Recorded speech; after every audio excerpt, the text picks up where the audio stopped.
এই হলো তোর বডিগার্ড। শুনে আমার গলা আটকে গেল। তাহলে এই কটকটি মেয়ের বডিগার্ড হিসেবে আমায় নিয়োগ করা হয়েছে। মনে মনে রাগ হলো কাকার উপর। একটা মেয়ের সাথে আমায় থাকতে হবে, তার কথা মতো চলতে হবে। ও শিট, আমি মাথা নিচু করে খাচ্ছি। মেয়েটা বলল, এই আবুল মার্কা লোককে ঠিক করেছো আমার বডিগার্ড হিসেবে? শুনে আমার শরীর জ্বলে উঠল। মানবতার খাতিরে চুপ করে খেয়ে নিলাম।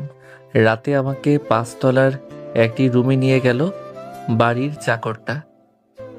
রুমটা বেশ চাকচিক, সব কিছুই আছে রুমে, টিভি, সাউন্ড বক্স সহ সব কিছুই। খাওয়ার সময় রাগ হয়েছিল অনেক। ভাবছিলাম রাতটা থেকেই ফটো সব এখান থেকে, কিন্তু বেতনটার দিকে চেয়ে আর বাবার অসুস্থতার কথা চিন্তা করে মত পাল্টালাম। যত কষ্টই হোক, দেখি কি হয়। তাছাড়া ছোট বোন দুটোর লেখাপড়া আর সংসারের চিন্তা করে নিজেকে সংযত করে এই চাকরিটা চালিয়ে যাওয়ার সিদ্ধান্ত নিলাম। ভোরে উঠে নাস্তা করলাম। বাড়ির ওই মেয়েটা বাদে সবার ব্যবহারই মুগ্ধ করার মতো, যেন এই বাড়ির মানুষ আমি। নাস্তা করার পর মেয়েটি বের হচ্ছে। এই ছেলে শোনো, ভালো পোশাক পরে আমার গাড়িতে গিয়ে ওঠো, কলেজে যাব। আমি অসহায়ের মতো পোশাক পরে গাড়িতে উঠলাম। মেয়েটি আমার পাশে এসে বসলো। আমি জড়সড়ভাবে বসে আছি, বুকটা ধুকধুক করছে। কোনো দিন এভাবে কোনো মেয়ের সাথে পাশাপাশি বসা হয়নি। মেয়েটা আমার অবস্থা বুঝে বলল, এই তুমি কি বডিগার্ড মানে বোঝো? বডিগার্ড মানে হলো আমাকে বিপদে রক্ষা করা, আমার প্রয়োজনীয় কাজ করা ও আমার কথা মতো চলা। তোমাকে দেখে তো মনে হচ্ছে গ্রামের কেউ ভূত, পারবে এইসব? রাগে আমার শরীর 150 ডিগ্রি হলেও মাথা নেড়ে শান্তভাবে জবাব দিলাম, হ্যাঁ পারবো। গাড়ি চলছে। কোন কলেজে পড়েন ম্যাডাম? Belkuchi degree college. তো এদিকে কোথায় যাবেন? নরকে যাবো তাতে তোর কি? চুপ করে বসে থাকবে, একটা কথা বলবি না, ওকে? আমি যেন আকাশ থেকে ছিটকে মাটিতে পড়লাম। কিছু দূর গিয়ে তিথি গাড়িটা ব্রেক করতে বলল ড্রাইভারকে। ব্রেক করার সাথে সাথে মেয়েটি আমার কাঁধের উপর ঢলে পড়ল। আমি ওকে ধরে ঠিকভাবে বসাতেই ঠাস ঠাস করে কয়েকটা থাপ্পড় বসিয়ে দিল আমার গালে। আমি অসহায়ের মতো গালটা ধরে তাকিয়ে আছি ম্যাডামের দিকে। ওনার চোখ দুটোই লাল টকটকে, মনে হচ্ছে কোনো পিচাস কটমট করছে রাগে। নিজেকে আজ খুব বেশি ঘৃণা হচ্ছে। এই প্রথম কোনো মেয়ে আমাকে মেরেছে, তাও আবার আমি চুপ করে আছি। হঠাৎ অনুভব করলাম গাল বেয়ে রক্ত গড়িয়ে পড়ছে। হ্যাঁ, ঠোঁট কেটে রক্ত বেরোচ্ছে। গাড়ি বেলকুচির রাস্তায় না গিয়ে কামার খন্দের দিকে যাচ্ছে। আমি এখনো ধান্দা লেগে আছি, এখনো মাথায় খেলছে না কি হলো আর কি করব। গাড়ির ড্রাইভারকে হঠাৎ গাড়ি থামাতে বলল, ম্যাডাম, আমি মাথা নিচু করে বসে আছি, এটা জামতল স্টেশন, এখানেই গাড়ি থামিয়েছে। এমন সময় অনুভব করলাম কেউ আমার হাত ধরে টানছে। তিথি ম্যাডামই টানছে। আমার ঠোঁটে ও গালে রক্ত দেখে ব্যাগ থেকে একটু টিস্যু বের করে নিজ হাতে মুছে দিল। তারপর হাতটা ধরে সোজা স্টেশনের পাশেই একটা ডাক্তারের চেম্বারে ঢুকলো। ডাক্তারকে বলল, ওর ঠোঁট কেটে গেছে, একটু দেখুন তো কি করতে হবে। ডাক্তার দেখে বলল, এভাবে কে থাপ্পড় মেরেছে? গালে তো আঙ্গুলের দাগ লেগে গেছে। দুজনই চুপ করে আছি। ডাক্তার ঠোঁটে স্যাভলন দিয়ে পরিষ্কার করে ওষুধ লাগিয়ে দিল, আর কিছু খাওয়ার ওষুধ দিল। এরপর আবার গাড়িতে এসে বসলাম। আমার কেমন যেন রহস্যজনক লাগছে ওকে। এই মেয়েটাই আমাকে মারলো, আবার চিকিৎসা করালো। যাকে এতক্ষণ দেখলাম ভয়ঙ্কর মোডে, এখন সে শান্ত মায়াবী একটা মেয়ে। যাই হোক, আমিও রহস্য অনুসন্ধানে নেমে গেছি। গাড়ি আবারও চলছে। জামতলের ভিতর ঢুকে গ্রামের ভিতরের রাস্তায় ঢুকছে গাড়ি। এই রাস্তায় আর কিছু দূর গেলেই আমার মামার বাড়ি সামনে পড়বে। আমি কিছু বলার সাহস পাচ্ছি না। যেথায় যাই যাক, গাড়িটা আমার মামার বাড়ির সামনে এসে থামলো। থামতেই হবে, কারণ এখানে ভাঙা, আর এরপর থেকেই কিছুটা কাঁচা রাস্তা। ভাঙাটা পার হবে গাড়ি, এমন সময় দেখি মামাতো বোনটা আমার দিকে চেয়ে আছে। আমি ডাক দিতে গিয়েও থেমে গেলাম। তিথি ম্যাডামের ভয়ঙ্কর চাহনি দেখে। মেয়েটা কে? মামাতো বোন। এখানে তোমার মামার বাড়ি? হুম। আবার নীরবতা। গাড়ি কাঁচা রাস্তা পার হয়ে পাকা রাস্তায় উঠছে। মেয়েটি তোমাকে দেখেনি, বাইরে থেকে কিছু দেখা যায় না, শুধু ভেতর থেকে দেখা যায়। আগে যদি জানতাম ওটা তোমার মামাতো বোন, তবে গাড়ি থামিয়ে দিতাম। রাগ করো না। শুনে আমার মাথা গরম হয়ে গেল। কন্ট্রোল করে বললাম, আচ্ছা, ওকে। ইংলিশ পারো? না, কিছুটা লিখতে পারি, তবে বাংলিশ পারি। লেখাপড়া কতটুকু? ক্লাস 10। ক্লাস 10? ইয়ার কি মারো নাকি? না, সত্যি। তোমার সাহস তো কম না, এত অল্প পড়া ছেলে হয়ে আমার বডিগার্ড হতে আসছো। আমি মাথা নিচু করে আছি। আবার নীরবতা। কিছুক্ষণ পর আবার তিথি ম্যাডামের মাথাটা আমার গাড়ির উপর হেলে পড়েছে। আমি ভয়ে চুপসে আছি, নিঃশ্বাস ফেলতেও ভয় হচ্ছে। চুপচাপ ওভাবে বসে আছি। কর্ণসূতি ব্রিজে উঠতে গাড়িটা ধাক্কা খেয়ে নড়ে ওঠে। তিথি আমার কোলের উপর শুয়ে পড়েছিল। সম্ভবত ঘুম পেয়েছে ওর। মাথাটা কোনো রকম তুলে আমার বুকের উপর মাথা রেখে চোখ বুজে নিয়েছে। আবার আমার বুকের ভিতরটায় ধুকধুকানি শুরু হয়ে গেছে। হাত পা বা শরীর নড়াতে পারছি না, পাথরের মূর্তির মতো বসে আছি। এমন সময় ড্রাইভার গাড়ি থামিয়ে দেয়। পিছন দিকে না ফিরে ড্রাইভার বলে, ম্যাডাম এসে গেছি। তিথি আমার বুক থেকে মাথা তুলে অবাক হয়ে তাকিয়ে দেখে আমায়। আমার গলা শুকিয়ে যায়। আবার একটা মুচকি হাসি দিয়ে নেমে পড়ে তিথি। আমিও নেমে যাই। কি জায়গায় এসে থামলো গাড়ি। কোনো ঘরবাড়ি বা কোনো লোকজন নাই। তিথি একটু এগিয়ে যেতেই ফোনে কল আসে। হ্যালো, তোরা কই রে? আমি তো এসে পড়েছি ঢাবির কাছে। ওখান থেকে সম্ভবত বলল 2-3 মিনিটের মধ্যে আমরাও আসছি। কিছু দূর হাঁটতেই একটা ঘন বন, সেখানে একটা ফুলের বাগান, পাশে একটা উঁচু ঢিবি।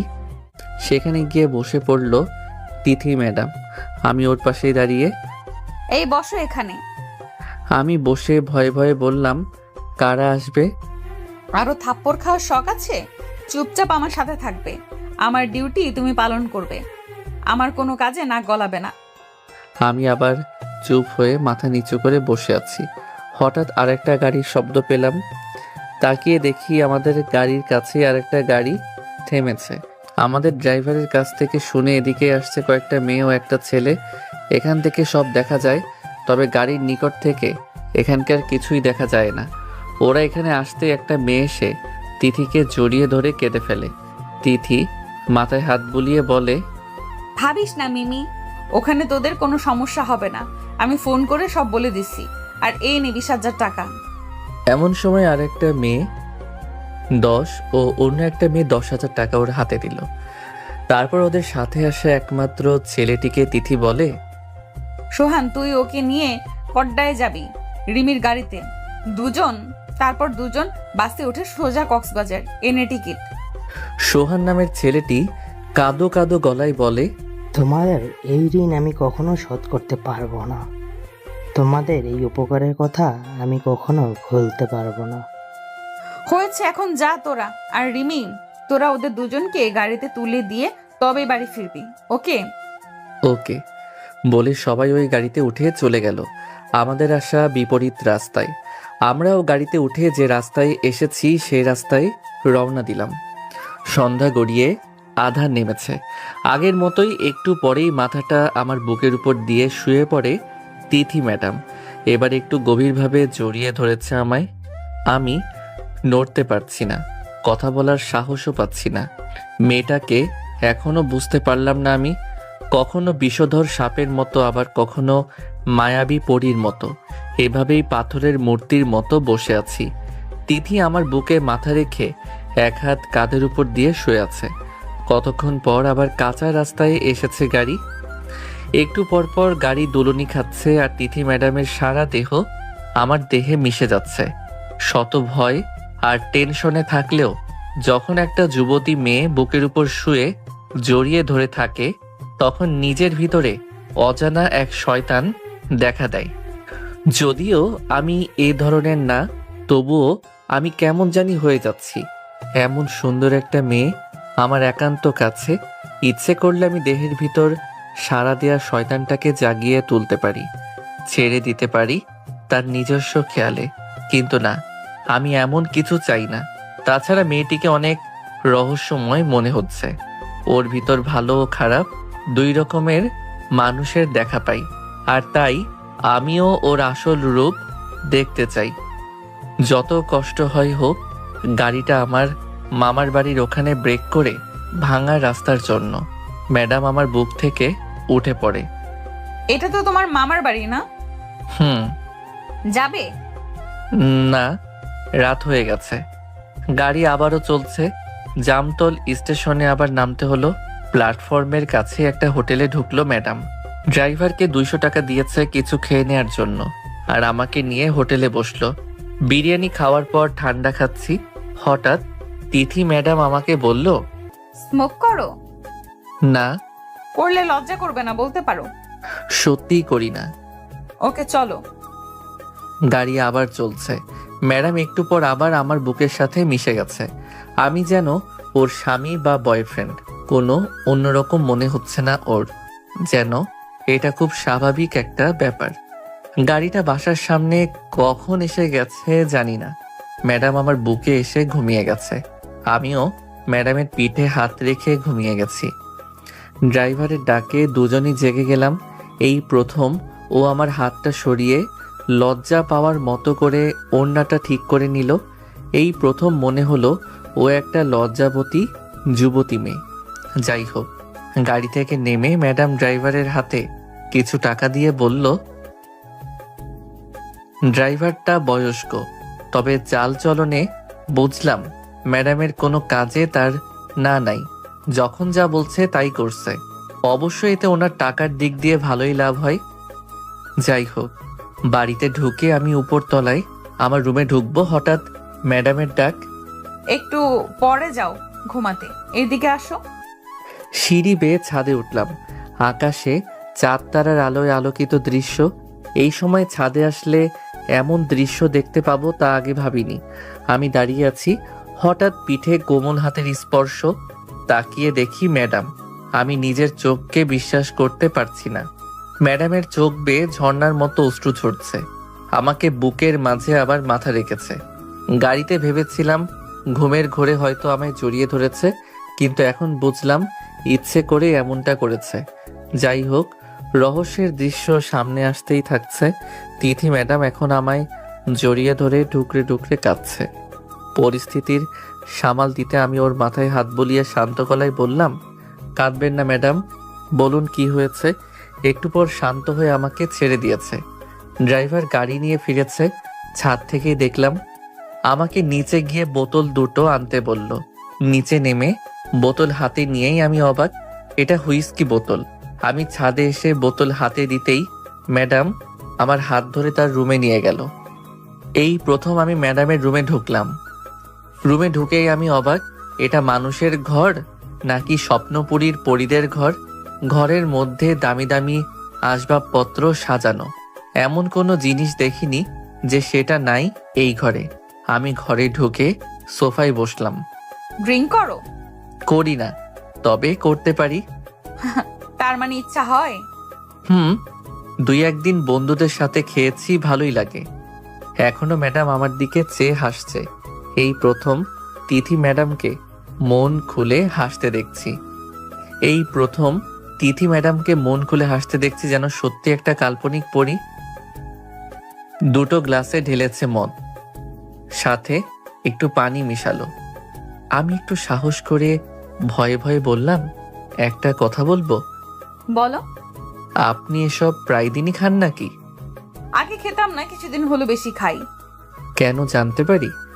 অন্যদিন হলে হয়তো থাপ্পড় বসিয়ে দিত আমার গালে, কিন্তু আজ শুধু হাসছেই। তবে এই কথাটা বলার পরেই ম্যাডামের মুখ মলিন হয়ে গেছে আবার। আমি ভয় পেয়ে গেছি যে আবার না জানি সেই ব্যবহার দেখতে পাই।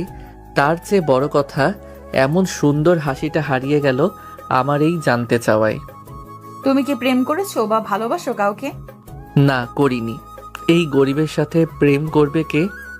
ম্যাডাম এগিয়ে আসে আমার কাছে, হাত দুটো ধরে বলে, আমি খুব খারাপ তাই না? না না, খারাপ হবেন কেন? আমি তোমাকে বিনা কারণে মেরেছি, মদ খাচ্ছি, মেয়ে মানুষ হয়ে, এগুলো খারাপ না? এই আবির, আমাকে ক্ষমা করে দিও প্লিজ। এই বলেই ম্যাডাম হু হু করে কেঁদে উঠল। আমি মাথায় হাত বুলিয়ে বললাম, না ওটা ব্যাপার না, কিছু মনে করিনি। আমি এমনটা নই। ছোট থেকে বাবার আদর্শে বড় হয়েছি, কখনো কারোর উপর জুলুম অত্যাচার করিনি। আজই প্রথম কারো গায়ে হাত তুলেছি, সেটা হলে তুমি। আজ না আমার খুব কষ্ট হচ্ছে জানো। আজ আমি সবচেয়ে প্রিয় জিনিসটা হারিয়ে ফেললাম, আর এই জন্যই তোমার উপর মেজাজ খারাপ করে এমনটা করেছি। আজ কোনো কথা কোনো কিছুই ভালো লাগছে না। আমি আজ পাহাড় সমান কষ্ট বুকে নিয়ে আছি। কি কষ্ট বলা যাবে আমায়? বলবো তোমায় সব। তার আগে বলো, আমায় ক্ষমা করেছো কিনা? করেছি। এবার বলেন। আমার বন্ধু হবে তুমি? আমার কষ্টগুলো ভাগ করে নিয়ে আমাকে একটু হালকা করবে বলো? হব, করব। আমি বাবাকে বলে গ্রামের সহজ সরল কাউকে আমার পাশে থাকার জন্য বডিগার্ড হিসেবে চেয়েছিলাম। তুমি যখন আসলে তখন দেখেই বুঝেছিলাম তুমি খুব ভালো। তারপর তোমায় থাপ্পড় দেওয়াতেও যখন চলে যাওনি তখন বুঝলাম আমাকে বুঝতে চেষ্টা করতেছো তুমি। আমি ইচ্ছে করে গাড়িতে তোমার দিকে ঝুঁকে পড়েছি, আর তুমি কোনো খারাপ দৃষ্টি না দিয়ে বুকের সাথে ঘুমানোর জায়গা করে দিয়ে চুপ করে থেকেছো। আমি অন্যরকম ভাবে জড়িয়ে ধরলেও তুমি পুরুষ হয়েও নিজেকে সংযত রেখেছো। এইসব ছিল আমার তোমাকে চরিত্র ও ব্যবহার পরীক্ষা করার জন্য করেছি। তুমি পাশ করেছো এই পরীক্ষায়। তোমার ব্যবহারে আমি মুগ্ধ। তোমার মতোই এমন একটা কাউকে খুঁজছিলাম যাতে সব শেয়ার করা যায়, যে পাশে থাকবে হাজার কষ্ট পেলেও, যে বুঝতে চাইবে আমাকে। তোমাকে আমার তেমনটাই মনে হয়েছে। তোমাকে যতই অবহেলা করেছি তুমি চলে যাওনি, বুঝতে চেয়েছো আমাকে। এই জন্যই তোমাকে আমি বন্ধু হিসেবে চাই। তোমার সাথে সব শেয়ার করে নিজের কষ্টকে হালকা করতে চাই। বলো, পারবে আবির? পারবো। বলেন কি হয়েছে আপনার? কি এমন নীরব কষ্ট লুকিয়ে আছে আপনার মাঝে? সব বলবো আগামীকাল কোনো নির্জন জায়গায় ঘুরতে গিয়ে। আজ এই পানি খেয়ে একটু ঘুমাতে চাই। এই বলে গ্লাসে চুমুক দিল ম্যাডাম। আমার দিকে আরেকটা গ্লাস দিল, অল্প একটু ঢেলে। আমি কখনো এমন বোতলের জিনিস খাইনি, বন্ধুদের পাল্লায় পড়েও খাইনি, তাও সেগুলো কম দামের মদ।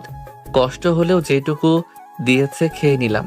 ম্যাডাম ঢালছে আর খাচ্ছে, আমার দিকে চেয়ে বলে, তোমায় আর দেব না, তোমার অভ্যাস নেই। জানো, আমারও এসব পছন্দ ছিল না।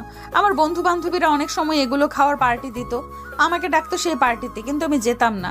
কিন্তু যখন জানলাম আমার ভালোবাসার মানুষটি অন্য কারো, তখন থেকেই এইসব খাওয়া ধরলাম।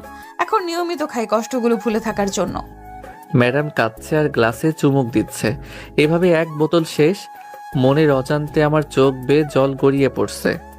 ওর কথাগুলো স্বাভাবিক নয়, যেন ভিতরের চাপা কষ্টের কথাগুলো অনেক কষ্টে বলছে আমায়।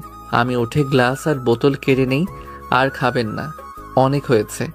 এই বলে বোতলটা ফ্রিজে রেখে এলাম। এই আবির, রাখলে কেন? দাও না, আর একটু খাবো। এই বলে উঠে দাঁড়াতেই ধরাম করে পড়ে গেল ম্যাডাম। আমি এগিয়ে গিয়ে টেনে তুললাম। বেশি খেয়ে ফেলেছে, এত হয়তো খাইনি কখনো। নেশায় মাতাল হয়ে ঠিক থাকতে পারছে না। আমি টেনে তোলার পর আমার শরীরে লেপ্টে গেছে ম্যাডাম। ও যেন একা দাঁড়াতে পারছে না। আমি ওকে ওভাবেই নিয়ে খাটে শুয়ে দেই, কিন্তু ম্যাডাম আমায় ছাড়ছে না।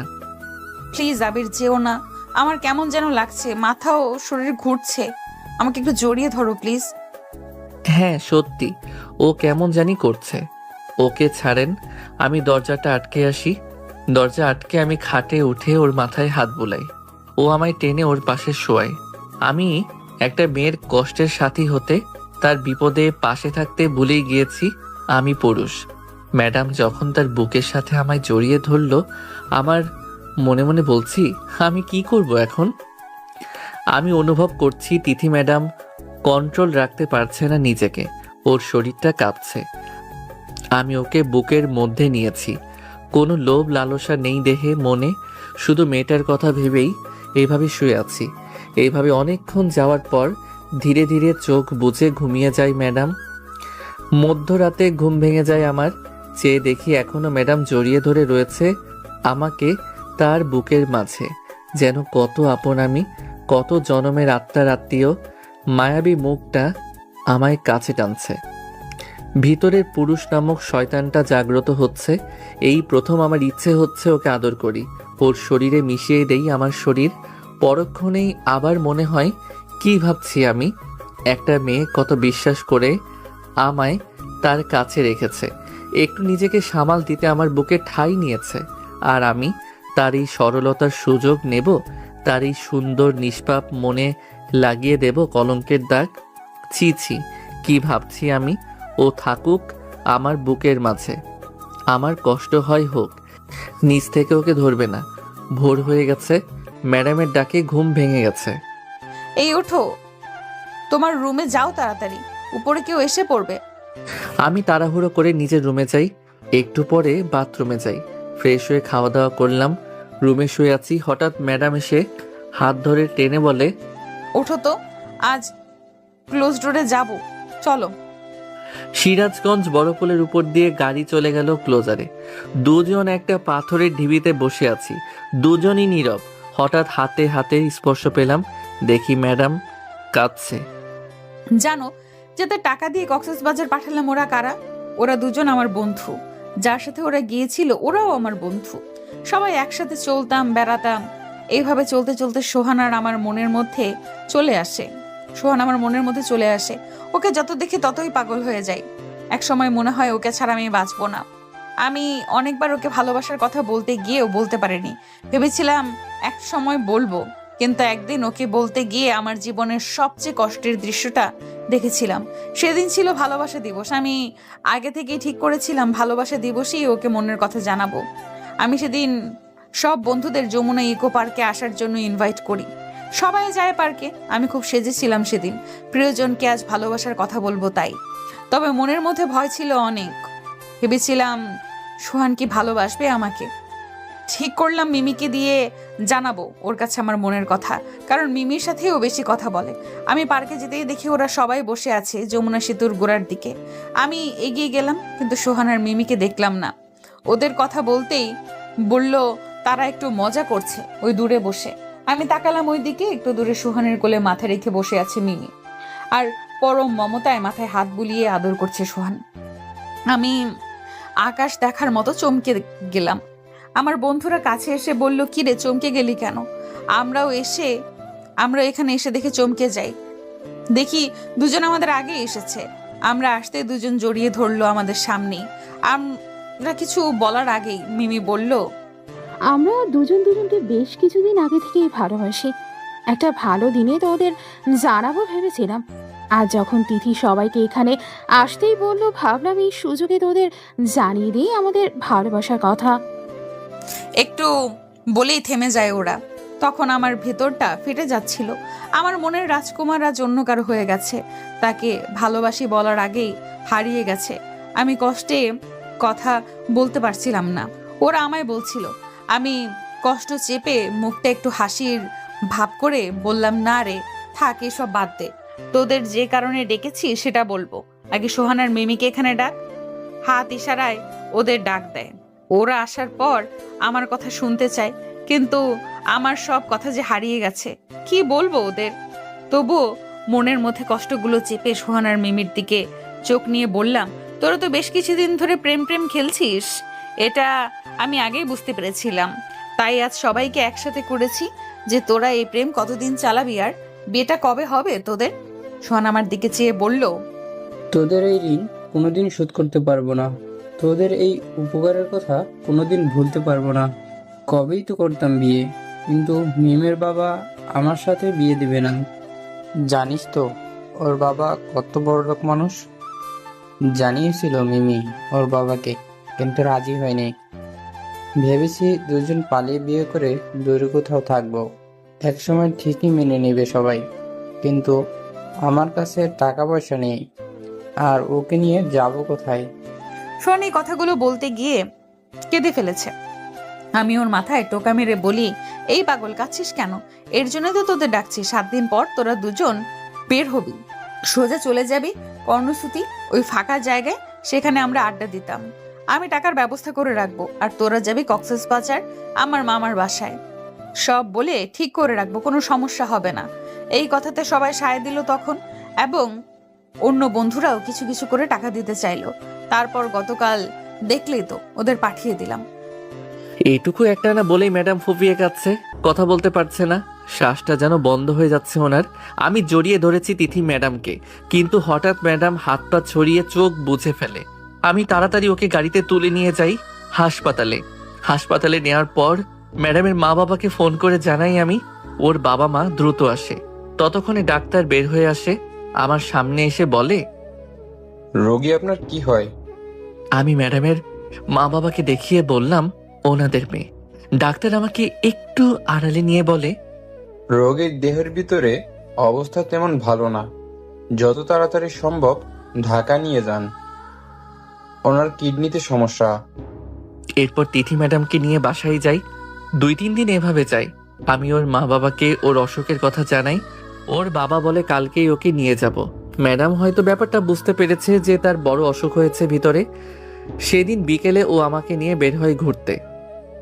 গাড়িতে ও আমার কাঁধে মাথা রাখে, যেন আমি তার কত আপন। একটু পর মাথাটা তুলে তিথি ম্যাডাম বলে, আমার খুব বাজেভাবে অসুখ হয়েছে, তাই না? না তেমন কিছু না, ঠিক হয়ে যাবে। কালকে এনায়েতপুর নিয়ে যাবে আপনাকে। না, আমি জানি আমার ভেতরের বড় সমস্যা হয়েছে। জানো, আমার না খুব ইচ্ছে ছিল আমি কারো হব, সে আমায় পাগলের মতো ভালোবাসবে, আমাকে বুকে জড়িয়ে আদর করবে, এইভাবে তার কাঁধে মাথা রেখে ঘুরবো, তাকে ভালোবাসায় বুকে জড়িয়ে রাখবো বিয়ে করে। কিন্তু কারো স্বপ্নই থেকে যায়, তারা বাস্তবে এমন ভালোবাসা পাওয়ার আগেই শেষ হয়ে যায়। আমি তাকিয়ে দেখি ম্যাডামের চোখের কোণা ঝর্ণার মতো জল গড়িয়ে পড়ছে। এই কাঁদছেন কেন? সব ঠিক হয়ে যাবে দেখেন। হবে না, আমি জানি। আমি অনেক ড্রিঙ্ক করেছি এই কয়দিন, শরীরের কোনো যত্ন নেইনি। ওর কথা ভেবে ভেতরের সব শেষ করে দিছি। জানো আবির, আমার বাঁচতে ইচ্ছে করে, তোমার মতো কাউকে পেতে ইচ্ছে করে যে আমার পাশে থাকবে সব সময়। আমার তো কিছুর অভাব নাই, আমার ভালোবাসাও অনেক ভালো, আমার সুখের জন্য সব করবে, কিন্তু আমিই বাঁচবো না। এই বলে কষ্টের একটা দীর্ঘশ্বাস ছাড়ে ম্যাডাম। আমি একটু ঘুরে ওর মাথাটা বুকের সাথে নিয়ে বলি, আপনার কিচ্ছু হবে না দেখেন, আপনি ভালো হয়ে যাবেন। আবার আপনি নতুন করে বাঁচবেন, নতুন করে স্বপ্ন দেখবেন, ভালোবাসবেন। ম্যাডাম আমায় আরও ঘনিষ্ঠভাবে জড়িয়ে ধরে বলে, হ্যাঁ আবির, আমার আবার নতুন করে বাঁচতে ইচ্ছে করে, ভালোবাসতে ইচ্ছে করে, কিন্তু আমি কি বাঁচবো? আমি কি পাবো তোমার মতো কারো ভালোবাসা? আমি নীরব হয়ে গেছি। কি বলবো তাকে, যেন আমার সব ভাষা হারিয়ে গেছে। ওর মাথায় হাত বোলাই, ওর মুখ দেখে কষ্ট হয়। হ্যাঁ, ও সত্যিই বাঁচতে চায়, ভালোবাসা চায়, কিন্তু বাঁচবে কি, পাবে কি কারো ভালোবাসা? ততক্ষণে গাড়ি ঘুরে ফিরে বাসার গেটে ঢুকেছে। বাসায় এসে তিথি ম্যাডাম তার রুমে গিয়ে বিছানায় গা এলিয়ে দেয়। সন্ধ্যা পেরিয়ে রাত হয়ে যায়, তবুও বিছানা থেকে ওঠে না ম্যাডাম। ওর বাবা মা অনেক ডাকে, তবু ওঠে না। অবশেষে লিটন কাকা আমার রুমে আসে। বাবা যাও তো, তিথিকে একটু তুলে আনো বিছানা থেকে। মেয়েটা কিছু খায়নি আজ, ওষুধও খায়নি। মেয়েটার জন্য আমাদের বুকের ভিতরটা তছনছ হয়ে যাচ্ছে। জীবনে কোনো কিছুর অভাব দিইনি ওকে। যখন যা চেয়েছে তাই দিয়েছি, কিন্তু কিছুদিন হলো ও নীরবে কাঁদে। আমাদের না জানিয়ে কি যেন একটা কষ্ট বুকে চেপে রাখে। এই বলে হু হু করে কেঁদে ওঠে লিটন কাকা। পাশে ওনার স্ত্রীও কাঁদছে, মুখ বুজে। তিথি ম্যাডামের মা বাবা আমার কাছে এসে আমার হাত ধরে বলে, বাবা তুমি পেরেছো এই কয়দিনে ওকে পাল্টে দিতে। তুমি আসার আগে ও ঘর থেকে বেরোতো না, খেতো না। তুমি আসার পর ও পাল্টে গিয়েছিল, কিন্তু ওর অসুখের ব্যাপারটা বুঝতে পেরে আবার কেমন হয়ে গেল। বাবা তুমি ওকে ডাকো, কিছু খাওয়াও। আমি কাকা কাকির দিকে তাকাই। আচ্ছা কাকা, ওর অসুখটা সারানো যাবে না কোনোভাবে? হ্যাঁ যাবে, বড় ডাক্তারকে ওর সব রিপোর্টের কাগজ দেখিয়েছি, তারা আশ্বাস দিয়েছে এটা ভালো হবে, শুধু টাকা লাগবে অনেক। বলো আমার কি টাকার অভাব আছে? আর একমাত্র মেয়ের জন্য সমস্ত ধন সম্পদ আমি শেষ করে দিয়ে হলেও বাঁচাবো। তুমি শুধু ওকে বোঝাও যে ওর কিচ্ছু হবে না, ও ও হয়তো কাউকে ভালোবাসতো, তাকে হারিয়েছে, কিন্তু ওর বাঁচার ইচ্ছে আছে। তুমি এখানে আসার পর বুঝেছি ও আবার ওর মতো বাঁচতে চায়। ওর সুখের জন্য যদিও তোমাকে বিয়ে করতে চাই, আমি তাতেও খুশি। আমি সব সামলে নিব, সমাজের ঝামেলা। শুধু আমার মেয়েটাকে বাঁচাও প্লিজ। এই বলে লিটন কাকা আমার পা জড়িয়ে ধরে হাউমাউ করে কেঁদে ওঠে। আমি ওনাকে তুলে বুকের সাথে জড়িয়ে বলি কিচ্ছু হবে না ওর। এ কথা বলে আমি চলে যাই তিথির রুমে। দেখি টেবিলে মাথা রেখে বসে আছে। আমি একটা চেয়ার টেনে ওর পাশে বসে মাথায় হাত দিই। ও তাকায়, ওর চোখে জল। আমাকে আবার জড়িয়ে ধরে বুকের সাথে। আমার বাঁচতে ইচ্ছে করে আবির। তুমি এখানে আসার পর, আমার সাথে মেশার পর আমি নতুন সাথী পেয়েছি। আমার বাঁচতে ইচ্ছে করে। চলেন, খাবেন। আপনার কিচ্ছু হবে না আমি থাকতে। ডাক্তার বলেছে আপনার যে অসুখ সেটা ভালো হবে প্রচুর টাকা খরচ করলে। আর আপনার বাবাও আপনার জন্য শুধু টাকা নয়, তার জীবনটাও বাজিয়ে রাখবে। আর আমি তো আছি আপনার পাশে। আপনি যা চান, যেভাবে চান, সব পাবেন। সত্যি আমি বাঁচবো? তোমার কাছে যা চাই পাবো? হ্যাঁ, বাঁচবেন ও পাবেন। এখন চলেন, বাবা মা ওয়েট করছে। সবাই একসাথে খাবো। ম্যাডামকে নিয়ে সবাই একসাথে বসে খেলাম। এরপর ম্যাডামকে ঘরে নিয়ে ওষুধ খাওয়ালাম। তিথি ম্যাডাম আমার দিকে চেয়ে দু চোখের জল ফেলছে। আমি হাত দিয়ে ওনার চোখের জল মুছে দেই। ম্যাডাম এক হাতে আমার হাতটা ধরে বলে, আমি বাঁচবো তো আবির? হ্যাঁ বাঁচবেন, কিছুই হবে না আপনার। জানো আবির, আমি বউ হতে চাই। আমি যদি বেঁচে থাকি আমাকে ছেড়ে চলে যাবে না তো? তুমি খুব ভালো। তোমার সঙ্গ পাবার পর থেকে আমার বাঁচতে ইচ্ছে করে নতুন করে। আমি যদি মরে যাই তবে তুমি আমার পাশে থেকো। আমি মরার সময় তোমায় পাশে চাই। আমি ভালো বন্ধুর বুকে মাথা রেখে মরতে চাই। প্লিজ এইটুকু অনুরোধ রাখবে বলো? এই বলে আমায় জড়িয়ে ধরে হাউমাউ করে কেঁদে ওঠে তিথি ম্যাডাম। আমার বুকের ভিতরটায় তখন ব্যথা অনুভব হয়। এই মেয়েটার প্রতি এত মায়া চলে এলো কেন? কেন মনে হচ্ছে আমার জীবনের বিনিময়ে হলেও এই মেয়েটা বেঁচে থাকুক। আমি ওকে আরেকটু বুকের সাথে চেপে ধরেছি, যেন কলিজার ভিতর লুকিয়ে রাখবো ওকে, কোথাও হারিয়ে যেতে দেব না। ওকে বিছানায় শুইয়ে দেই, ও আমায় ছাড়ে না, জড়িয়ে ধরে আছে, যেন কোথাও যেতে দেবে না আমায়। আমি ম্যাডামের মাথায় হাত বুলাচ্ছি আর বলছি, আপনার কিচ্ছু হবে না। মনের অজান্তে চোখ বেয়ে জল গড়িয়ে পড়ছে আমার। কত আশা দিচ্ছি মেয়েটাকে, পারবো কি ওকে বাঁচাতে? ওভাবে দুজন দুজনার বুকে জড়িয়ে ঘুমিয়ে যাই। পরদিন 10টার মধ্যে রেডি হয়ে রওনা দেই এনায়েতপুর। হাসপাতালে যাওয়ার পর ডাক্তার ওকে পরীক্ষা করে দেখে। তারা জানায় দ্রুত ওর অপারেশন করতে হবে। ওর বাবা বলে, প্লিজ ডাক্তার, এখনই ওর অপারেশনের ব্যবস্থা করুন। যত টাকা লাগে লাগুক, শুধু আমার মেয়েটাকে বাঁচান। ডাক্তার লিটন কাকার মাথায় হাত বুলিয়ে বলে, চেষ্টা করব, বাকিটা উপরওয়ালার হাতে। অপারেশন শুরু হয়ে গেছে। আমরা সবাই প্রার্থনা করছি ম্যাডামের জন্য। হঠাৎ ডাক্তার বাইরে আসলো গোমরা মুখে। আমিও কাকা এগিয়ে গেলাম। ডাক্তার কাকাকে বলল, তাড়াতাড়ি একটা কিডনির ব্যবস্থা করতে হবে। ওনার ভিতরের দুটো কিডনি নষ্ট হয়ে গেছে। প্লিজ 1 ঘন্টার মধ্যে কিডনি ব্যবস্থা করুন, নইলে আপনার মেয়েকে বাঁচানো সম্ভব না। আমরা খোঁজ নিয়ে দেখলাম নাগালের মধ্যে কিডনি নাই এখন।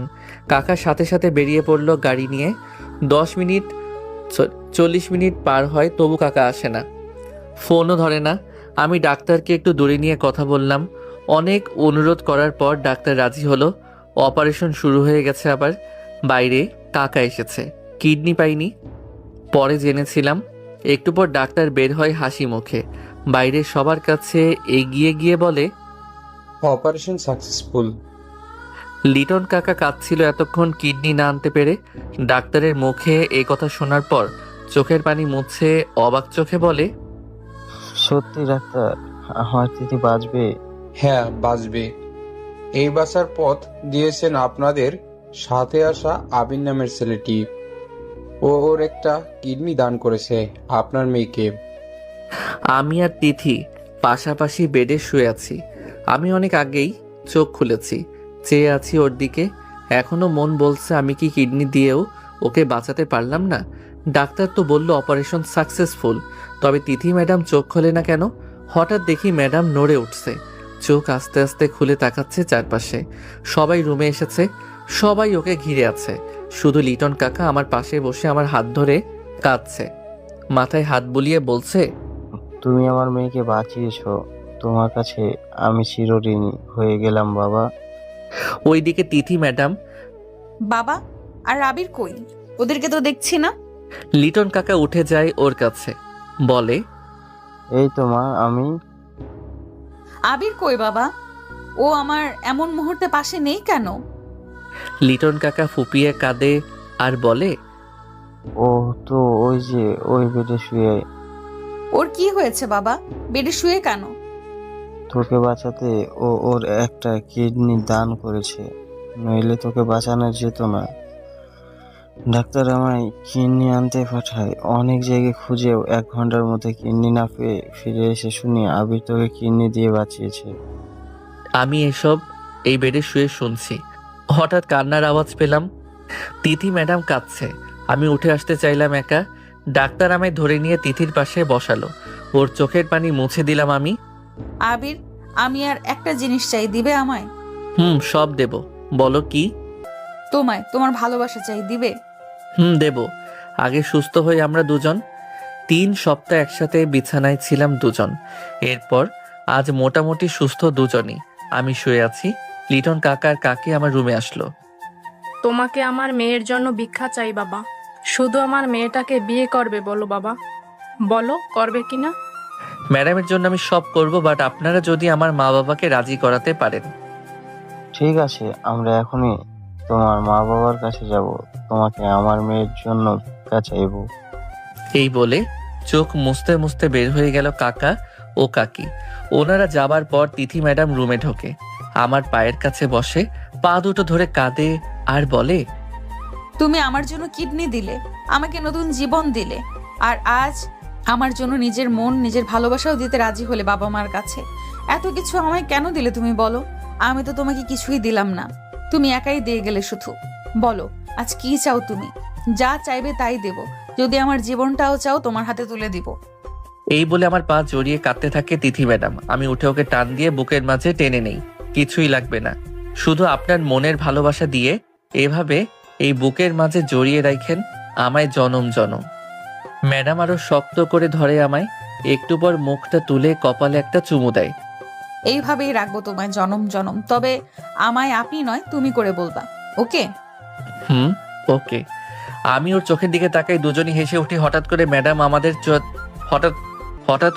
আমাদের চারঠো ট্যাগ করে দিল, যা দেখে আমার চোখ বড় বড় হয়ে গেল। কিছু সময় পর ছেড়ে দিল। আমি হাঁপাতে লাগলাম আর ম্যাডামকে বললাম, ম্যাডাম বিয়ের আগে এসব ঠিক না। এই যে মাত্র যেটা করলেন আমি বলতে পারবো না। আচ্ছা আপনি যা পারেন করিয়েন, এখন আমি একটু ঘুমাবো। কি আর করার, আমি শুয়ে পড়লাম। ম্যাডাম আমার মাথায় হাত বুলিয়ে দিতে লাগলো। আমি কখন ঘুমিয়ে গেছি মনে নাই। ঘুম ভাঙতে দেখতে পাই ম্যাডাম আমার বুকের উপর আমাকে শক্ত করে জড়িয়ে ধরে শুয়ে আছে। ম্যাডামকে ঘুমন্ত অবস্থায় দেখতে অনেক অনেক মায়াবী লাগছে। আমি ম্যাডামকে আস্তে করে আমার বুক থেকে নামিয়ে ওনার মাথা বালিশে রাখলাম। মুগ্ধ হয়ে তাকিয়েছিলাম ওনার মায়াবী মুখের দিকে। ভাবতেই অবাক লাগে এই মেয়েটা আমাকে ভালোবাসে। আমি উঠে চলে গেলাম ওয়াশরুমে। ফ্রেশ হয়ে বের হয়ে দেখি ম্যাডাম এখনো বেঘরে ঘুমাচ্ছে। আমি ওনার পাশে বসে কপালে চুমু এঁকে দিলাম, সাথে সাথে উনি চোখ খুলল। লুকিয়ে লুকিয়ে আদর করা হচ্ছে? ওনার কথা শুনে আমি থতমত খেলাম। সেটা দেখে উনি দুষ্টু হেসে আমাকে ওনার বুকের উপর টেনে নিল। আরে কি করছো তিথি? তোমাকে কাছে টানছি, তুমি এবার আমায় আদর করবে। বিয়ের আগে এসব একদম ঠিক না। একটু আগে দিলে সেটাই অন্তত দাও, প্লিজ প্লিজ। তিথির এমন বাচ্চামি দেখে আমি হেসে দিলাম। আমারও মন চাইছে তিথি নিজের করে নেই। ভেতরের পুরুষ নামক শয়তানটা খুব উস্কানি দিচ্ছে। তবুও নিজেকে সামলে তিথির কপালে আবারও চুমু দিয়ে বললাম, পাগল তুমি তিথি। আমি এমনিই পাগল করব। তুমি জানো আমি সারা জীবন এমন একজনকে চেয়েছি যে আমায় খুব ভালোবাসবে, হুটহাট জড়িয়ে ধরে বলবে ভালোবাসি। দিন শেষে যার বুকে আমি শান্তিতে ঘুমিয়ে থাকবো, মাঝে মধ্যে লাল গোলাপ নিয়ে এসে বলবে ভালোবাসি। যে মানুষটাকে ঘিরেই আমি বাঁচবো, আর আমার সে মানুষটা তুমি। আমি তোমায় লাল গোলাপ দেইনি তিথি। দাওনি তো কি হয়েছে, বিয়ের পর দিবে, হুটহাট জড়িয়ে ধরবে। বিয়েটা হোক, তোমার সব ইচ্ছা পূরণ করব তিথি। বাবা 2-3 দিনের মধ্যে বিয়ের প্রস্তাব নিয়ে যাবে তোমাদের বাড়িতে, তারপর আমি তোমার বউ হব আবির, তোমার বউ হব। আমি শুধু তাকিয়ে থাকলাম ম্যাডামের মুখের দিকে। আনন্দ যেন উপচে পড়ছে ওনার চোখে মুখে। আঙ্কেল আন্টি বাসায় ফিরেছে, জরুরি কাজ থাকায় আমাদের বাসায় যেতে পারেনি, তাই 2 দিন পর যাবে। তিথি ম্যাডাম বলল বিকালে ঘুরতে যাবে। ম্যাডাম একটা লাল রঙের পাকিস্তানি 3 পিস পরে নিচে নেমে এলো। ড্রেসটায় ম্যাডামকে একটু বেশি সুন্দর লাগছে যে আমি মুগ্ধ হয়ে তাকিয়ে আছি। হঠাৎ ম্যাডাম বলল, এইভাবে তাকিয়ে কি দেখছো? আবির সাথে সাথে চোখ নামিয়ে নিল। মুচকি হাসলো তিথি। আবিরের হাত ধরে গাড়িতে উঠে বসলো। আবির একদম চুপচাপ হয়ে আছে আর তিথি বক বক করে যাচ্ছে। কি হলো তোমার আবির? তখন থেকে আমি কথা বলেই যাচ্ছি আর তুমি চুপচাপ হয়ে আছো, কোনো সমস্যা? না তেমন কিছু না, তবে একটা কথা বলবো। 100টা বলো। বলে আবিরের বুকে মাথা এলিয়ে দিল। আবির ওর মাথায় হাত বুলিয়ে দিতে দিতে বলল, আমার মনটা খুব খচখচ করছে তিথি। বারবার শুধু মনে হচ্ছে তোমার সাথে আমার যায় না। কোথায় তুমি আর কোথায় আমি? তুমি শিক্ষিত সুন্দরী, ধনীর দুলালি, আর আমি মাত্র ক্লাস 10 পর্যন্ত পড়েছি। দেখতেও এতটা সুন্দর নই, তার উপর গরিব পরিবারের সন্তান। আমার কোনো যোগ্যতা নেই তোমার পাশে দাঁড়ানোর। সেই তুমি আমার বউ হবে ভাবতেই নিজেকে কেমন ছোট লাগছে। আবিরের কথা শুনে তিথির চোখ থেকে টুপটাপ জল গড়িয়ে পড়ল। তিথির চোখ তুলে তাকায় আবিরের দিকে। আবিরের সংকোচ ভরা মুখটা দেখে তিথি মৃদু স্বরে প্রশ্ন করল, তুমি আমায় ভালোবাসো আবির? হ্যাঁ ভালোবাসি, কিন্তু আর কিন্তু কেন আসছে? আমি মেয়েটা বড্ড ভালোবাসার পাগল আবির, আমি শুধু ভালোবাসা চাই। তাছাড়া তুমি আমাকে নতুন জীবন দিয়েছো, আমার জীবনটা যার দেওয়া তার যোগ্যতার প্রয়োজন আসে কোথা থেকে? আমি তোমার জন্যই বেঁচে আছি, নতুন করে স্বপ্ন দেখছি আর ভালোবাসা ফিরে পেয়েছি। আর তুমি যদি চাও আবার কলেজে ভর্তি হবা। তারপরও তিথি। তারপর আর কি আবির? আমি তোমাকে খুব ভালোবাসি আবির, বিশ্বাস করো আমি তোমায় ভালোবাসি। আমি খুব সহজে তোমার বুকে নিজেকে সঁপে নিয়েছি, আমি খুব সহজে তোমার বুকে নিজেকে সঁপেছি, তোমাকে নিয়ে স্বপ্ন সাজিয়েছি। তোমার এইসব কথাগুলো শুনে আমার খুব কষ্ট হচ্ছে। আমি তোমাকে ছাড়া কিছুই ভাবতে পারি না আবির। কাঁদতে কাঁদতে বলল তিথি। আবির ওর চোখের জল মুছিয়ে দিয়ে তিথিকে বুকে টেনে নিল। সরি, আমি তোমাকে কষ্ট দিতে চাইনি। ভালোবাসি তো, এবার কান্না থামাও। তুমি কখনো আমাকে ছেড়ে যেও না আবির, কখনো না। তারপর দুজনে চুপ হয়ে গেল। গাড়ি গন্তব্যে পৌঁছালো। দুজন একসাথে ঘোরাঘুরি করলো। সারাদিন অনেক আনন্দ করলো। তিথির চোখে মুখে খুশির ঝলক। আবিরের হাত জড়িয়ে ধরে তোতা পাখির মতো কথা বলছে। আবির শুধু দেখছে আর মনে মনে ভাবছে তিথি ম্যাডামকে ছাড়া সে থাকতে পারবে না। এই মেয়েটা অল্প সময়ে তার সাথে মিলেমিশে একাকার হয়ে গেছে। ওকে ছাড়া থাকার কথা চিন্তা করলেই বুকের ভেতর উত্থাল পাত্থাল ঝড় শুরু হয়। আবিরকে অন্যমনস্ক দেখে তিথি আবারও বলল, তুমি কিছুক্ষণ পর পর কোথায় হারিয়ে যাও বলো তো? তোমার মাঝে হারিয়ে যাই।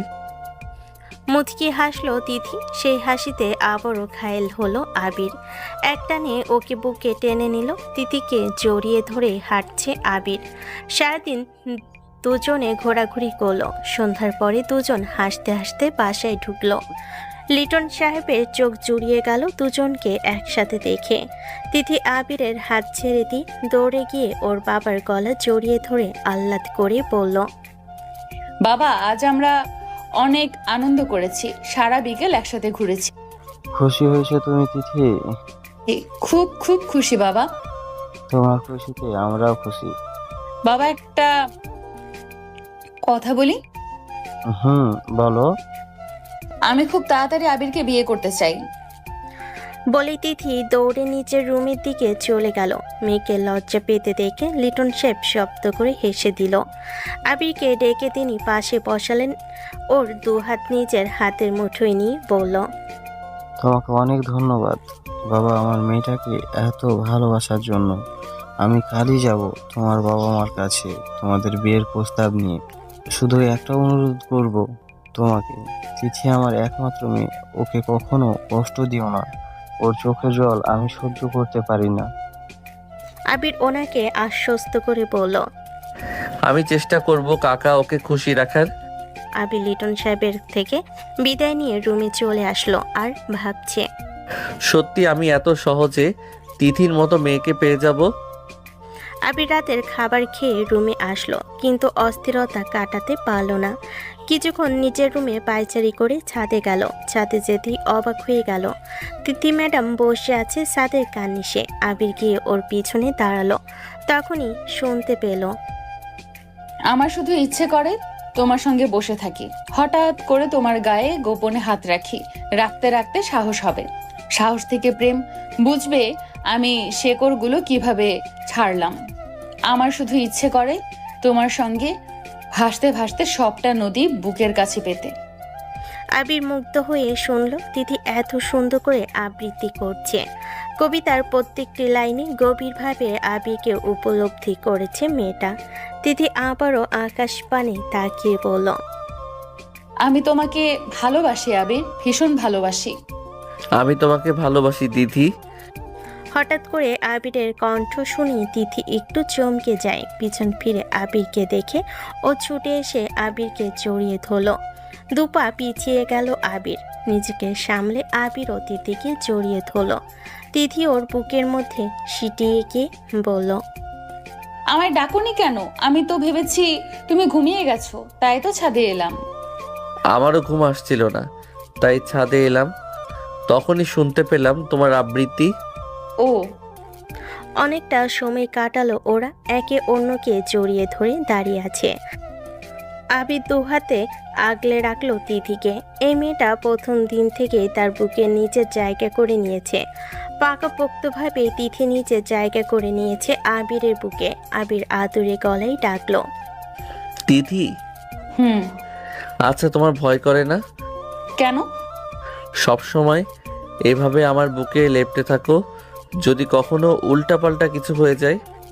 তিথি হাসলো। ওকে হাসতে দেখে আবির অবাক হয়ে বলল, কি হলো, হাসছো কেন? তোমার কথা শুনে হাসছি। আমি তোমার কাছে নিজেকেই খুব নিরাপদ মনে করি। আমার ভরসার জায়গা তুমি। আমি তোমাকে খুব বিশ্বাস করি। আমি জানি তুমি কখনো নিজের সীমা লঙ্ঘন করবে না, তাই তো খুব সহজে নিজেকে লুটিয়ে দিতে পারি তোমার বুকে। এত বিশ্বাস? এখন চুপ করে থাকো, আমাকে এভাবে থাকতে দাও। আবিরের ঠোঁটের কোণে তৃপ্তির হাসি ফুটে উঠল। মেয়েটা সত্যি ওকে খুব ভালোবাসে। বহু সময় কাটালো এভাবে। আবিরের গলা জড়িয়ে রাখা হাত দুটো শিথিল হয়ে আসলো তিথির। ও ঘুমিয়ে গিয়েছে বুঝতে পেরে আবির পাজা কোলে তুলে নিল তিথিকে। তিথিকে ওর রুমে রেখে এসে আবিরও ঘুমাতে চলে যায়। লিটন সাহেব পরের দিন সকালে আবিরের গ্রামের বাড়িতে যায়। উনি যতটা আশা নিয়ে গিয়েছিলেন ফিরে এসেছে নিরাশ হয়ে। লিটন সাহেব বুঝতে পারল জীবনে টাকা আর ক্ষমতাই সব না। কিছু কিছু ক্ষেত্রে চাইলেও সব কিছু টাকা আর ক্ষমতা দিয়েও পাওয়া যায় না। আজ আবিরের মা বাবার সিদ্ধান্ত শুনে নিজেকে ভীষণ অসহায় মনে হয়েছিল ওনার। লিটন সাহেব পাশে আসতেই দেখলো আবির আর তিথি ড্রয়িং রুমের সোফায় বসে খুনসুটি করছে। উনি তাকালেন মেয়ের হাসি মুখটার দিকে। কিছুতেই এই হাসি উনি বিলীন হতে দিবেন না। তিথিমা, তুমি উপরে যাও, আবিরের সাথে আমার একটু জরুরি কথা আছে। বাবার কথাই তিথি উপরে চলে গেল। উনি আবিরের দিকে কিছুক্ষণ তাকিয়ে থেকে ঠান্ডা গলায় ডাকলো, আবির। জি কাকা। আজ আমি তোমার বাড়িতে গিয়েছিলাম তোমার আর তিথির বিয়ের প্রস্তাব নিয়ে। আব্বা আম্মা রাজি হয়েছে তো কাকা? ওনারা আপত্তি তো করেনি, তাই না? রাজি হয়নি তোমার আব্বা আম্মা। আবিরের মুখ জুড়ে অন্ধকার নেমে এলো। এর জন্য কি মনটা এমন খচখচ করছিল? কিছুতেই মনটা স্থির হচ্ছিল না। তোমার মামাতো বোনের সাথে তোমার বিয়ে ঠিক হয়ে আছে। তবে লিটন সাহেবের পরের কথাটার জন্য আবির মোটেও প্রস্তুত ছিল না। হতভম্ব আবির দুপাশে মাথা নাড়ি না বোঝালো, কিন্তু লিটন সাহেব জোর গলায় বলল, তোমার পরিবার তো তাই বললো। কাকা আমি এসব কিছুই জানতাম না, মাত্রই আপনার কাছে শুনলাম। এখন কি করবে? আবির চুপ করে রইল, কি বলবে বুঝতে পারল না। আবিরের সম্মতি ছাড়া তিথিকে না পারবে বিয়ে করতে, না তিথিকে ছাড়া বাঁচতে। উভয় সংকট বুঝতে পারল আবির। লিটন সাহেব হয়তো আবিরের পরিস্থিতি বুঝতে পারল, তাই উনি বলেন, আমি তোমার কাছে সারা জীবন কৃতজ্ঞ থাকবো আমার মেয়েকে বাঁচানোর জন্য। তবে যে প্রাণ তুমি বাঁচিয়েছো, সে প্রাণহানির কারণ তুমি হলে সেটা মানতে কষ্ট হবে। এবার সিদ্ধান্ত তোমার। ওনার কথার মর্ম আবির ঠিকই বুঝতে পারল, তবে হটকারিতায় কোনো সিদ্ধান্ত নিল না। বেশ কিছুক্ষণ ভাবনা চিন্তা করে বলল, কাকা আমি বাড়িতে যেতে চাই। আমি বুঝিয়ে বললে নিশ্চয়ই আমার পরিবার রাজি হবে। বুঝে শুনে সিদ্ধান্ত নিয়েছো তো? তোমার সিদ্ধান্তের উপর আমার মেয়ের বাঁচা মরা নির্ভর করছে। তিথি তোমাকে কতটা ভালোবাসে সেটা নিশ্চয়ই আমাকে বলতে হবে না। জানি কাকা, আমি ভেবেচিন্তে বলছি। মা বাবার অমতে আমি কিছুই করতে পারবো না। আমার জীবনে ওনাদের গুরুত্ব অনেক, আর তিথিকে ছাড়াও আমি থাকতে পারবো না। তাই ওনাদের রাজি করিয়েই আমি তিথিকে বিয়ে করব। ঠিক আছে, ঠিক আছে, দেখো রাজি হয় কি না। তবে আবির, আমি চেষ্টার কমতি রাখিনি। আমার মেয়ের জন্য আমি তোমায় ভিক্ষা চেয়েছি, আবারও তোমার কাছে তোমাকে ভিক্ষা চাই। এভাবে বলবেন না কাকা, আমি তিথিকে ভালোবাসি। আপনি এভাবে বলে আমাকে ছোট করবেন না। আমি এক্ষুনি বাড়িতে যাব কাকা। যাওয়ার আগে একবার তিথির সাথে দেখা করে যাও। লিটন সাহেবের কথা মতো আবির রেডি হয়ে তিথির রুমে গেল। দরজা নক করে ভিতরে প্রবেশ করতে অবাক হয়ে গেল। তিথি একটা লাল টুকটুকে শাড়ি পরে হাসি মুখে দাঁড়িয়ে আছে। ওকে দেখতে পুরোই নতুন বইয়ের মতো লাগছে। আবির মুগ্ধ হয়ে তাকিয়ে আছে। তিথি একগাল হেসে বলল, আমাকে কেমন লাগছে আবির? তোমার বউয়ের মতো লাগছে তো? তিথির কথাই আবিরের মুগ্ধতার ঘোর কাটে। আবির মলিন একটা হাসি দিয়ে বলল, তোমার শুধু বউয়ের মতো নয়, একদম পরীর মতো লাগছে। তিথি হেসে আবিরকে জড়িয়ে ধরল। আবিরও তিথিকে শক্ত করে জড়িয়ে ধরল, আর মনে মনে ভাবছে, ইচ্ছে করলো ওকে সারা জীবন এভাবেই আমার বুকের মধ্যে লুকিয়ে রাখি, কিন্তু সারা জীবন একসাথে থাকার জন্য সাময়িক দূরত্ব তৈরি করতে হবে। তিথিকে রেখে এখন আবিরের বাড়িতে যেতে হবে। তাই আবির তিথির কপালে একটা নরম স্পর্শ দিল। তারপর শান্ত কণ্ঠে বলল, তিথি, আমি এখন বাড়িতে যাব। কেন? আমার বাবা একটু অসুস্থ, আমাকে যেতে হবে। আবির ওকে মিথ্যা বলল, নয়তো পাগল মেয়েটা কান্নাকাটি জুড়ে দিবে আর আবিরকে যেতেও দিবে না। কিন্তু তিথিও আবিরের সাথে যাওয়ার জন্য বায়না শুরু করলো।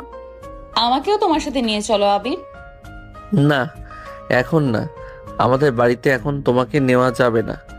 তুমি ওই পরিবেশে মানিয়ে নিতে পারবে না। এসব কি বলছো? তুমি সেখানে থাকবে, সেখানেই আমার জান্নাত।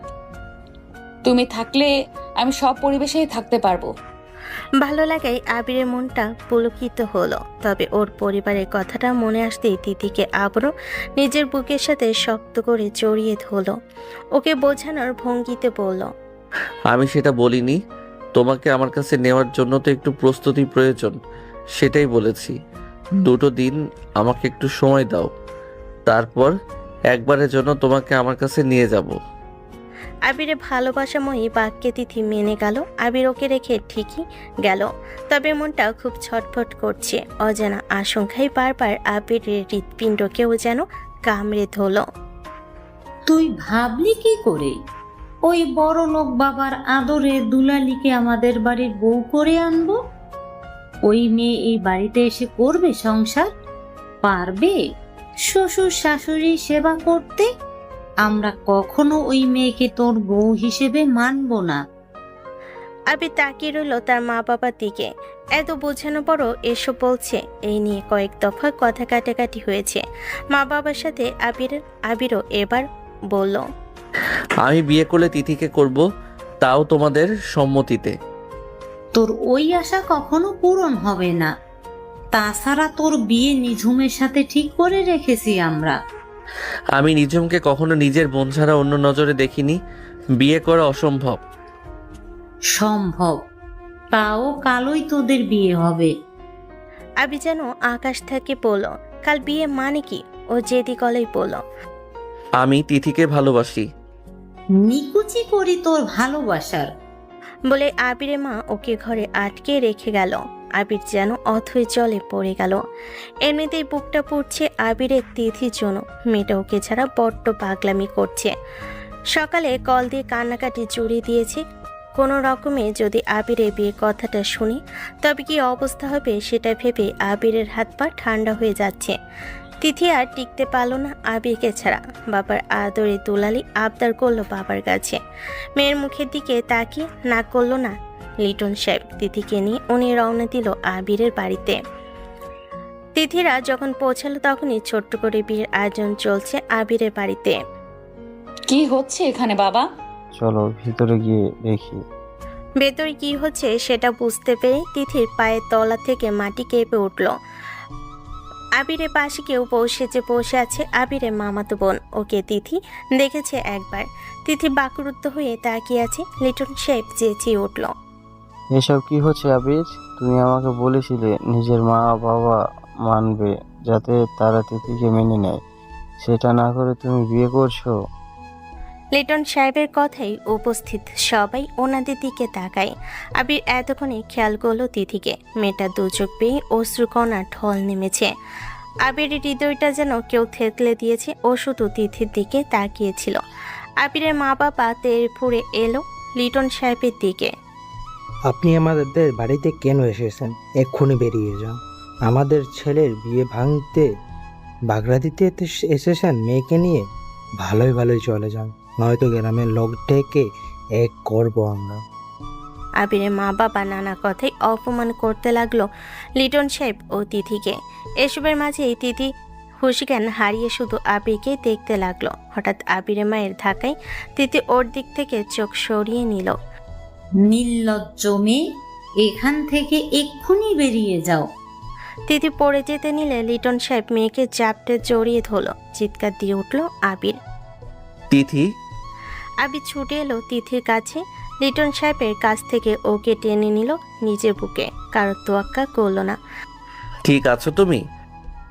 আবির, তুমি বিয়ে করছিলে? ওরা আমাকে জোর করে বসিয়ে রেখেছিল।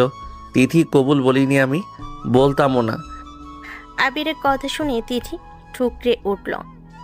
আমি তোমাকে ছাড়া মরে যাব আবির। আবিরের মা গজগজ করে বলল, মরে যাও তুমি। তোমার মতো নির্লজ্জ মেয়ের মরে যাওয়াই উচিত। এতে আমার ছেলেটা বেঁচে যাবে। আবির মলিন হেসে ওর মায়ের কথার উত্তর দিল, বাঁচলে বাঁচবো একসাথে, আর মরলে মরবো দুজনে একসাথে। যে কোনো কিছুর বিনিময়ে হলেও আমার তিথিকে লাগবে।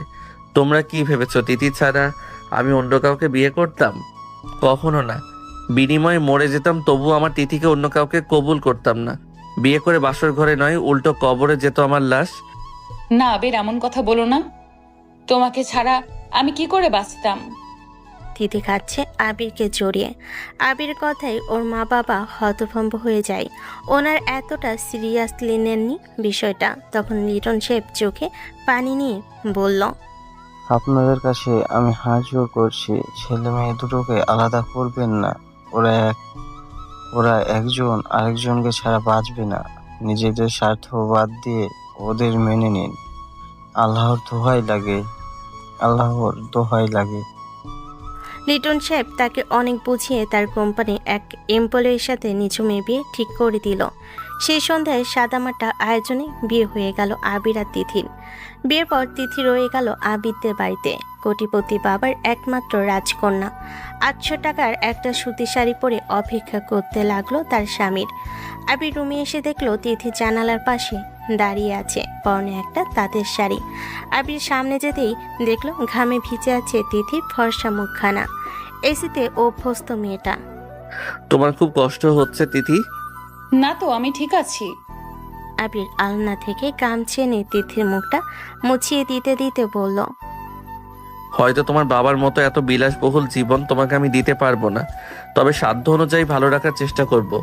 তোমার কষ্ট হবে জানি, তবে তিথি হামলে পড়ল আবিরের বুকে, ওকে শক্ত করে জড়িয়ে ধরে বলল, কষ্ট হবে না আমার, তুমি এইভাবে আমাকে জড়িয়ে রেখো তোমার সাথে, অনেক অনেক ভালোবেসো, তাহলে আমার আর কষ্ট হবে না। তিতির মুখটা উপরে তুলে আবির চুমু খেলো সারা মুখে, ঠোঁটে ঠোঁট ডুবিয়ে দিল। আজ আর ভেতরে পুরুষ নামক শয়তান আটকালো না, নিজের পুরুষ সত্তাকে প্রশ্রয় দিয়ে তিথিতে মত্ত হলো। দুজন নব দম্পতির ভালোবাসা উপচে পড়ল সুখ সুখ কলরব।